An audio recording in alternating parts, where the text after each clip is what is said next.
Friends, on the afternoon of Friday, March 13th, Patrick and I packed the two dogs and our friend Robert into our car. The weekend had been long planned. It was Patrick's birthday, and we had hoped for a quiet weekend out of the city, a bit of festivity and a pause for just a weekend, back then in the middle of Lent. By that Friday morning, though, the world had already begun to pivot. 2 days earlier, Patrick and his colleagues had made the unprecedented decision to suspend performances at the Public Theater, and Broadway was soon following suit. The night before, on Thursday, the 12th of March, I sent a letter to all of you saying that we would be worshiping both in person and online that coming Sunday. We had planned to live stream from the sanctuary for anyone who opted to stay home, but to continue gathering in person as safely as we could. We had already adopted new protocols, including many for the communion we celebrated back on March 1st. But by the evening of Friday the 13th, however, I had sent you another letter, one that announced our own unprecedented decision to fully close the church building and to move our worship and activities to online only. The entire West End Church leadership team, our staff, and our many volunteers worked around the clock in those 3 days. Some of us were cleaning and closing down our beloved sanctuary, sort of with the love and affection of a parent bathing a child, putting on clean pajamas and laying one down for a night saying, "Sleep tight." Others of us were working with the membership list and creating a phone tree to be in touch with as many of each of us as we could, calling and checking in, building connections, making sure we were all here together. Still others of us were recreating worship for online format and drinking from technology's mighty fire hydrant as quickly as we could. We were wrestling mightily those days, wrestling to adapt and to respond. Before the city and long before the country, we did what we knew we had to do to preserve our community and continue to be a place of safety for all. That first online service was Sunday, March 15th. It was never meant to be a new normal. That third Sunday of Lent was never meant to last beyond the season. Sam preached that day. The choir was with us, and Cynthia was rapidly turning a lifetime of expertise in gathering people to make music into something that worked over the internet. By Monday morning, we were deep into programming mode, designing the activities and the prayer and the support that would see us through the couple weeks we'd have to be away. Our second online service, March 22nd, began a week when we launched an entirely new slate of virtual programming, and many of you tuned in that Monday morning for the first of morning prayer. Spirit Talk went virtual that week, as did Tazay and Youth Group and Children's Night. Adult Ed was meeting or attempting to meet virtually on Sunday mornings. Zoom kept changing protocols, and some of us never quite made it to anything on time that week. There was no toilet paper or paper towels to be found, but otherwise, the grocery store shelves still felt adequate. Amazon was still delivering, and on time. The rest of the country was proving that, as usual, New Yorkers are a singular breed, one of whom the best among us are often ignored, while the more radical and the marginalized among us are dismissed. Pots and pans began a nightly carillon at 7 p.m. City streets were otherwise quiet, save a perpetual siren. The subway stopped running overnight. In horror, we watched the news every day, watching Italy for precedent. And in disbelief, we watched news channels and papers those same days, wondering how some of our leaders could be as callous and dismissive of science and of public safety. Our president was still calling this pandemic by a series of racial slurs far beneath the dignity of this virtual pulpit and far beneath that of each of you. Perhaps plagues and pandemics have always been used for political gain, but the polarization of the electorate over something as simple as wearing a mask still stuns me to my core. The week of March 29th, we were still holding out. But every day I brought a new disappointment to our staff as I watched the calendar ticking by and the infection and the death rates climbing high. Holy Week and Easter would need to be online. Were we really making this decision? Those moments in early April were ones when reality was beginning to forever shift. Fine and ready we were in one moment. I could see clearly how we needed to respond. Then, without warning, a moment of quiet, stifled weeping while watching people's faces and the disappointment setting in to all of us. Some of you were working harder than you had ever worked before. God, I admire you. Some of you were suddenly faced with little or no work, and God, how I prayed for you. Some of you were suddenly teachers, home health aides, child care providers, so many things that you had never meant to be. But there you were. God, how'd you do it? Remember, we didn't know which way was up. We watched state governors defy national guidelines to keep their people safe. We all knew people on the front lines. We all knew people who were sick. I venture to say we all know people who have died. Where was our God in all of this? Had not God's people fought enough? In the beginning, which is to say from the account of Genesis, we find the story of how our faith began. We have met God and those earliest of us humans who knew God's face and walked with God in a garden long gone. We have met those who knew God's face as a shining bush and who led people into exile following the face of God that looked like a pillar of fire and light. We have met those for whom the impossible has been made possible, and we have witnessed the fighting of siblings over things like birthrights and property and inheritance. This is not just the story of our faith, it is the story of all of us. This is the human story. And today we encounter our father Jacob approaching the land of Canaan, where his older and disinherited brother Esau lived. Esau was preparing an attack on the approaching Jacob, preparing 400 men and women, probably primarily men, to attack his brother, a perhaps justifiable bit of retaliation for Jacob's deceit and trickery. And one night, after hearing that there was an army marching toward him, Jacob retreated. He packed up his wife and his children and fled across a ford into a new land. He didn't know for how long he'd be there, but he thought he'd be back perhaps sooner than he was. With bad news streaming toward him, Jacob did what many of us also did back around the Ides of March. He retreated. He pressed pause.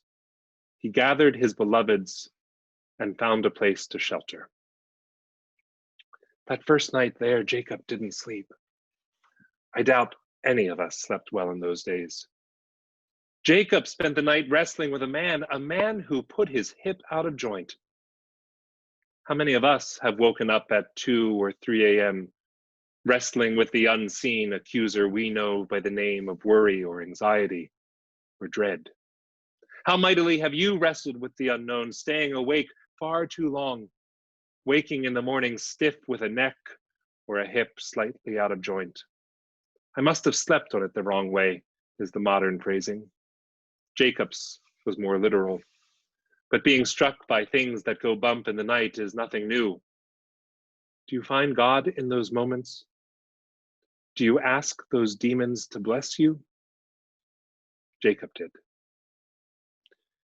In the week of March 16th, Patrick made our first masks out of some old curtain fabric. He stitched us 2 masks from a template found online that would hide our face and keep us safe. I have seen many of your masks and your handiwork these months. Are you noticing the evolution? What at first was an article of necessity is now becoming an element of fashion that helps to convey who we are and how we want the world to see us. Some of you have gorgeous, perfectly pressed masks like your Sunday morning best. You're always polished. Some of you, gorgeous divas that you are, have masks that sparkle with glitter, sharing the radiance of your hidden smile.